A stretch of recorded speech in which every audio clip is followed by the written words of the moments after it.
Graham Sansom is now the Adjunct Professor at the University of Technology in Sydney. Until the end of 2012, he was the Director of the Australian Centre of Excellence for Local Government.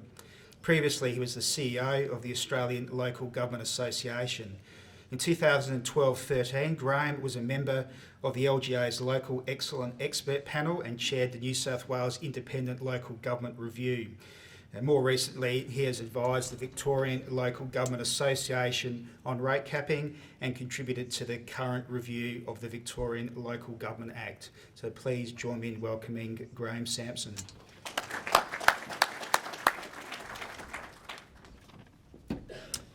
Thank you, Matt, and good morning, everybody. It's always a pleasure to be back in Adelaide. Excuse my croaky voice this morning. I'm getting over some kind of throat infection, which I hope won't infect the whole place. My job this morning is to try and pull the threads together. You've had a lot of information and ideas presented to you, and drawing on the experience I've had, as Matt mentioned, with the New South Wales and South Australian reviews, and more recently the introduction of rate capping in Victoria.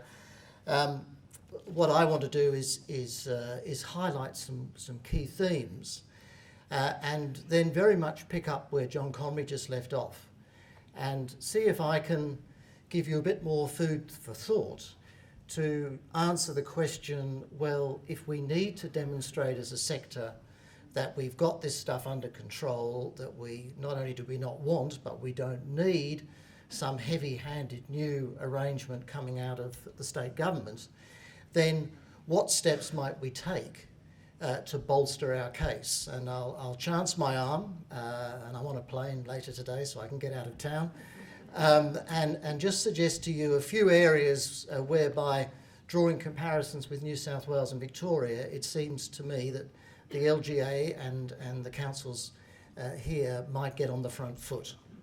The other thing I want to do, given the title of my presentation, is just give you my starting point definition of rate capping.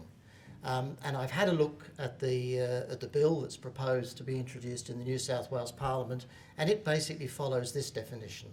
So rate capping or rate pegging in New South Wales has come to mean a system where someone, now in both those states, the ESC type body, sets an annual index or peg or cap, and councils are then obliged to either comply with that number in terms of their total revenue increase or apply for some kind of special variation or exemption. So rate capping has come to mean a cap and exemption system applying to the council's total general revenue. Now, I'm going to suggest to you that I don't much like that any more than I'm guessing you do, but there are some variations on the theme of the way you might define rate capping that might find some middle ground if you do find yourselves under pressure to accede to some changes. Okay, just drawing, and I obviously had to take a punt before this morning on what other people might say. I know the two Johns very well, so I was pretty sure what they were going to say. Wasn't sure quite what Bindon might say, but I think I've managed to pick most of it. So what are some of the fundamental concerns? Well, immediately, of course, in local government, we're concerned about the fact that the kind of rate capping system that I've just defined is an attack on the concept of subsidiarity, the principle of subsidiarity, and on the principle of councils being accountable locally to their communities. So that's a fundamental thing.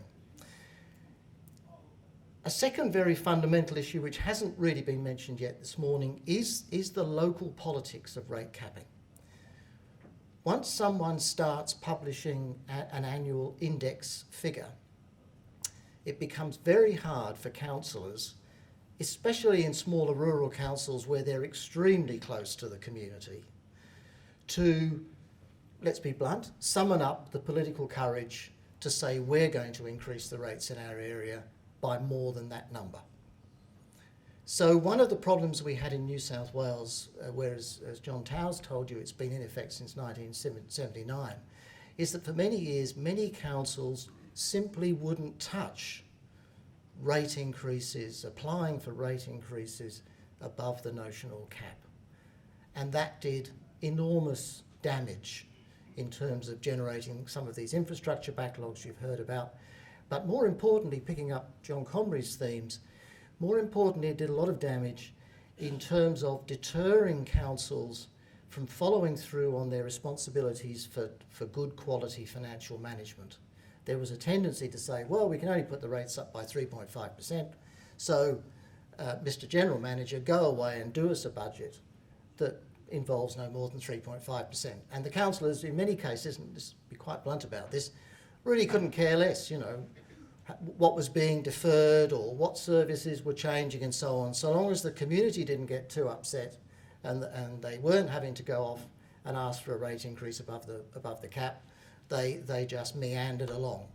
And of course they meandered along increasingly into a financial dead end, and in recent years in New South Wales, we're now, like you did in 2005, 2006, we now have been in the position of having to construct a pathway for councils to greatly improve their financial management to get on top of the accumulated problems.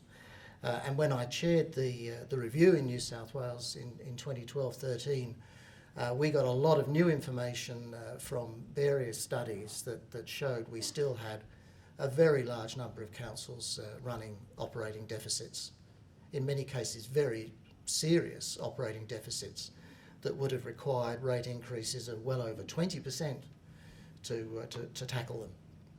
So that political effect, the received message that many councillors got in New South Wales, and I suspect we'll get in Victoria, that you know, you're naughty boys and girls if you even dream of going above this magical cap number.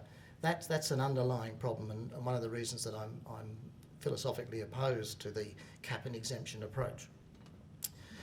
Another fundamental issue is that we keep forgetting that rates are a good tax. In terms of when Ken Henry did his national review, he identified taxes on land and property as one of the areas of taxation in Australia where we should be seeking a higher yield. Because, you know, they're fairly equitable, they're based on wealth, not on income, but they're pretty equitable.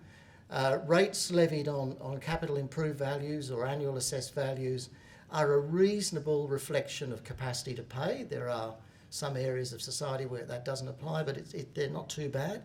And of course they're very efficient to collect. You can't take your house and building, your house or your office block off to the Virgin Islands or Panama or wherever the tax haven of the preferred tax haven of the day might be.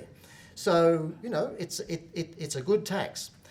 We're currently having this interesting discussion nationally with the latest report that's come out again about the benefits of a broad-based land tax. So people are saying, gee, a broad-based land tax would be a good idea. Well, hello, that's rates. So they are a good idea. And I think it's most unfortunate that we've got into this syndrome of demonising rates as a bad tax. As all of you know, they're a problematic tax because of the way we have to collect them with an annual bill, but that doesn't make them a bad tax. It just makes them a tax that sometimes is difficult to sell. One of the other problems of demonising rate increases is that the very sound idea that we should always try to be more efficient can morph instead into a very narrow back to basics kind of attitude, which results then in local government as a sector underachieving in terms of the role that I very strongly believe it should play in our system of government. So one of the bad side effects is that we demonise rates, which is local government's revenue base, and in the process we actually drive local government into its shell, and we don't have local government seeking to play an expansive and significant role in the broader system of government. We do track back to roads, rates and rubbish, which is the last thing, in my view, that we should be doing in local government. Another fundamental problem, which hasn't been mentioned so far, is that local government is part of the state's public sector. So, Many state politicians, and I made these comments when I gave evidence earlier this year to your parliamentary committee, many state politicians have come to the view that capping rates is how to make a big fellow of yourself and get a free hit. That, what can we do to say we're doing something about household costs? We'll cap local government rates, ignoring the fact that they are a very small part of household costs in most instances. But more importantly, from an economic point of view, ignoring the fact that what you are capping is one of the sources of revenue for the state's overall public sector. If local councils can't maintain their roads and their infrastructure and so on, sooner or later that rebounds on state governments. Or we run off to Canberra and say, oh my God, we've got ourselves in a mess here, can we have more grants? So we're simply robbing Peter to pay Paul. And there are flow-on consequences of forgetting that local government is part of the state public sector, has a critical role to play. And here in South Australia, when we did the local excellence report, which some of you may have read, one of the things in particular that Greg Crafter banged on about with his experience as a state minister was the ever-declining capacity of state government in South Australia to do all the things that need to be done. And the fact that state and local government working in partnership and raising appropriate amounts of revenue from their respective sources was fundamental to the future of the state. So it's really a sideshow in that sort of context, a damaging sideshow, to put a limit on what one of those key partners in the state public sector can do. But that can be the impact. Just a few points at the bottom there. All my work, John Comrie might take a different view, but all my work tells me that one of the big problems is that trying to construct what you might call a scientific local government cost index is actually an elusive goal, it's a holy grail, and it's a waste of time. Because whatever system you have, you are always focusing on the special needs and the different needs of different places and communities and councils. So, having a starting point can be a uniform starting point can be very, very misleading. The Victorian legislation gives the option of the minister having multiple starting points, one for rural, one for urban growth, one for urban developed, probably one for the City of Melbourne, which would be a negative increase. Typically it's a one-off number, and then we spend a lot of time arguing about, I think as John Towers put it, we spend a lot of time arguing about a fiction, something that has no reality to it. So I think it's a waste of time. Second very important thing in any rate capping or pegging or benchmarking, as I'll come to later, system, is the issue of community engagement, and you've heard a lot of good stuff about that this morning. In New South Wales, the critical change came a few years ago when IPART realised that it couldn't possibly be asking councils, and John gave you an example of this, couldn't possibly be asking councils to show majority community support for a given rate increase. So IPART now says we want to know that the community has been made well aware of what's proposed and why. So awareness, not support, is critical. And the last thing, which John Comrie touched on briefly, is what I've called the risk of bureaucratic creep. That's not a definition of your council's general manager. That's talking about the fact that when you set up one of these systems, there is a tendency for the bureaucracy around it to grow and to make it more complicated and more costly. In New South Wales, the legislation's actually quite simple, but the process that developed over the years and was accelerated in the first few years that IPART, the ESC equivalent, was given responsibility, was it all became unbelievably complicated. So many rules and guidelines. John took you through some aspects of that. So there's an enormous danger that instead of keeping it simple, once something like this is introduced, it will become very complicated. And I think the lesson from New South Wales is it takes a long time for the bureaucracy around something like rate capping to mature, to understand how you do keep things simple. So I spent a fair bit of time on that first slide. I haven't got many slides because I wanted to pick up some of those big picture themes. Now, this is the New South Wales IPART, if you like, advice to councils now on how to go about rate pegging.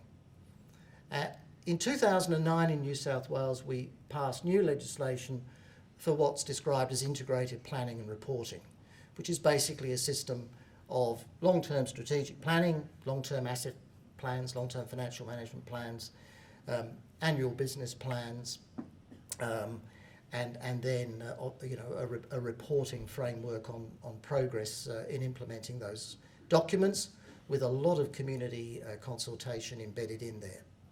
So IPART now takes the, I think, very sensible view that the rate pegging system should be seen just as a subsystem of that strategic planning framework. So I was at one of John's conferences a couple of years ago, and this slide was shown by the IPART representative, who urged councils to do their long-term community strategic plan and their long-term asset plans, do their 4-year delivery program, look at their resourcing strategy, look at what their next annual operation plan will involve, and then decide whether they need to go for a special variation. So in other words, do your numbers and calculations first and go to IPART with the number that reasonably comes out of all that strategic planning and budgeting work. And as John said, since IPART adopted that approach, almost every application has been approved, which tells me two things. One, that the IPART bureaucracy now has a more mature view of how all this should work. It doesn't, I had a long talk with them just recently when I was doing the Victorian work. They don't spend much, if any, time trying to second guess councils. Their view is that if the documentation they get, which is the same documentation councils have to do anyway for their long-term strategic plan, their 4-year plan and their annual plans, if that documentation stacks up, then, as you've seen from what John Towers presented, nearly every application gets ticked because the applications are grounded in the strategic and financial planning framework. Now that's absolutely critical, and one of my reservations from my conversations in Victoria is that I think it might take the ESC there a few years to adopt that same attitude and not second guess. But partly, as Binder, frankly said to you, for that, part of the reason for that is that there are some quite serious deficiencies amongst Victorian councils in the way they've been going about their equivalent of our integrated planning and reporting in New South Wales, and in many cases the data and the analysis isn't there to the standard required. As part of the work I did in Victoria, and you don't need to be able to necessarily read the small print on this, and anyway, these slides will be available to you, I'm sure. We looked at the elements of an alternative approach based on improving that strategic planning and financial planning framework in Victoria. Their Act, like your Act, includes all the building blocks that you need to have a robust strategic and financial planning framework, but they weren't necessarily packaged in the best possible way. So as part of the work I did both for the Local Governance Association and then later on for the State Department, I drew diagrams like this to try to show how they could package things to get a better result, and given that they were heading for a rate capping system, to build the rate capping system into that framework. So it's a very simple approach. There are strategic planning requirements in that top box, long-term plans. The Victorians have a set of principles of sound financial management. They have to produce a strategic resources plan looking at how the council's going to fund and resource the things they do.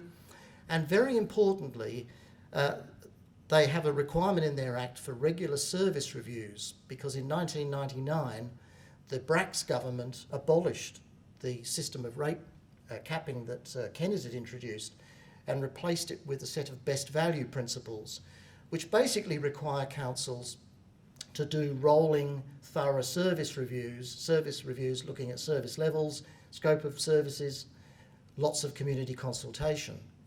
One of the problems in Victoria is that the use of those best value principles and that approach, they'd fallen into disuse in recent years.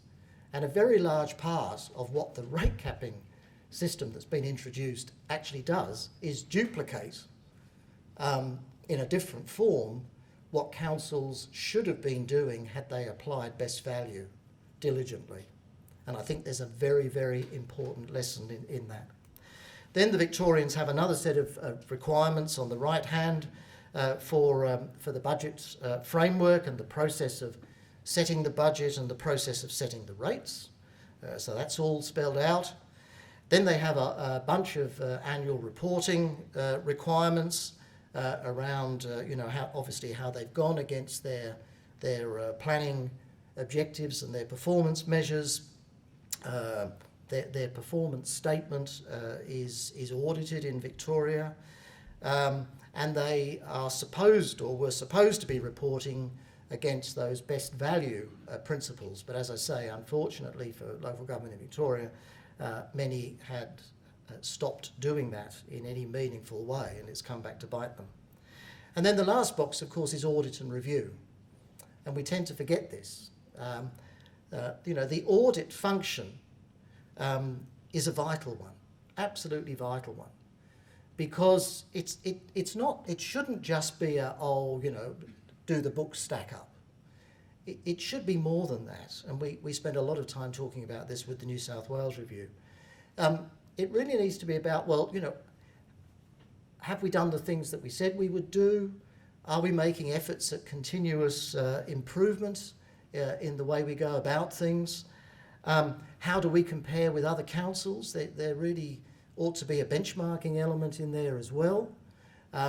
In my view, we don't do enough peer review in local government. We don't, invite someone in from, the mayor and the general manager and a couple of other people from a neighbouring council and say, look, this is how our numbers are stacking up, Fred, what about yours? We tend to retreat into our shells. The Victorians have a major advantage in this regard, which is that their Auditor General audits every council, not directly with his or her staff, but using firms of auditors, but under the auspice of the Auditor General to a consistent standard. The Auditor General compiles an annual report to the Parliament on the performance and status and health of the local government sector. So there's a framework provided there in which you can benchmark one council against another, but also you can be confident that the audit approach, as I say, is being handled consistently and is asking the questions that need to be asked. The Auditor General in Victoria also does periodic sample performance audits looking at particular aspects of local government's operations as well, again providing a wealth of information on best practice, on opportunities that might arise for things like efficiency and productivity gains and so on. So I think that audit approach is very important. So just quickly, and I won't go into any great detail on this, but I just did over the weekend in relation to the South Australian Act what we've done in relation to the Victorian Act in looking at the provisions, where they might need to be strengthened, how they might need to be packaged. So I'll just whiz through these very briefly. Section 48, you have some very interesting material there on prudential requirements. Very important aspect. Relates to, obviously, to risk, to going into debt and all sorts of things like that. At the moment, the scope of that is relatively limited. There might be value in broadening the scope of the way councils apply those prudential requirements. Section 42 and 43 on subsidiaries. John touched on this, John Comrie touched on this, and we said a lot about this in the Council of the Future report by the Excellence Panel. Enormous scope to do more on a regional level and to achieve savings and efficiencies in the process. And I know that you're following up on that. But we were made aware of some issues around the legislation for subsidiaries at the moment, which can limit the effectiveness of councils using them. If there are such deficiencies, then I would urge you to, come up with your own proposals to fix them, because regional collaboration, I am sure, will be an important feature into the future. Section 50 on community consultation. You've heard from both John Towers and Binder about their council's approach to community consultation. The current requirement in South Australia, the basic requirement, is absolutely minimalist. I think it would be in your interests to look at beefing up the minimum requirements, but obviously many councils already go beyond that. So best practice around really effective community engagement is fundamental here. Strategic management plans, again linking back to the issue of regional subsidiaries. I think there is probably scope in those plans for a sharper focus on regional collaboration and partnerships as a means of delivering services. There are some proposals in New South Wales at the moment for amendments to the Act and a requirement to look at regional collaboration and partnership approaches is to be built into the requirements in New South Wales for the equivalent 4-year plans. So I would urge you to look at that one. The regular service reviews, a la the best value arrangements in Victoria. Again, I've said enough about that. It warrants very careful consideration and probably tightening up a bit the existing wording around performance measurements and monitoring and reporting, and maybe making that just a bit more robust and tougher for councils wouldn't hurt as well. Annual business plans and budgets. Again, by analogy with the Victorians, I think you could probably look at strengthening the links of those back to your strategic management plans.